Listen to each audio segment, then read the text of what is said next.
তাণ্ডব সিনেমার টিজার কাট ইতিমধ্যেই অনেকে দেখে ফেলেছে। বিশেষ করে যারা কাস্ট অ্যান্ড ক্রু হিসেবে যুক্ত রয়েছে তারা সিনেমাটির টিজারটি দেখেছেন এবং সবাই পজিটিভ মন্তব্য করছে। অন্যদিকে এবার বিদেশি শুটিং সাইট থেকেই মুখ খুলেছে সাবিলা নূর। তিনি বলেছেন, দুর্দান্ত হয়েছে সিনেমাটির টিজার, দর্শকরা অবশ্যই পছন্দ করবে। আমি এই টিজারটি অনেক মন ভরে দেখেছি। খুব শীঘ্রই সিনেমাটির টিজার উন্মোচন করা হবে দর্শকদের জন্য এবং কি সবাইকে সারপ্রাইজ দিবে বলেও জানিয়েছেন সাবিলা নূর।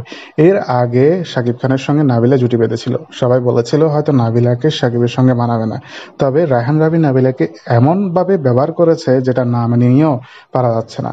দুজনকে বেশ জোশ লেগেছে এবং দুজনকেই বেশ ভালো মানিয়েছে। তবে এবার পালা শাকিব খান এবং সাবিলা নূরকে দেখার জন্য। দুজনকে যদি ঠিকঠাকভাবে ব্যবহার করা যায় তাহলে কিন্তু সিনেমাটি শিওর শট আবারও ব্লকবাস্টার হতে চলেছে। তবে এখন দেখা যাক সিনেমাটির টিজার কেমন ইফেক্ট ফেলে পুরো সিনেমা ইন্ডাস্ট্রিতে। তো বন্ধুরা, ভিডিওটি আপনাদের মতামত চাই দিন আমার ভিডিওর কমেন্ট বক্সে। ধন্যবাদ।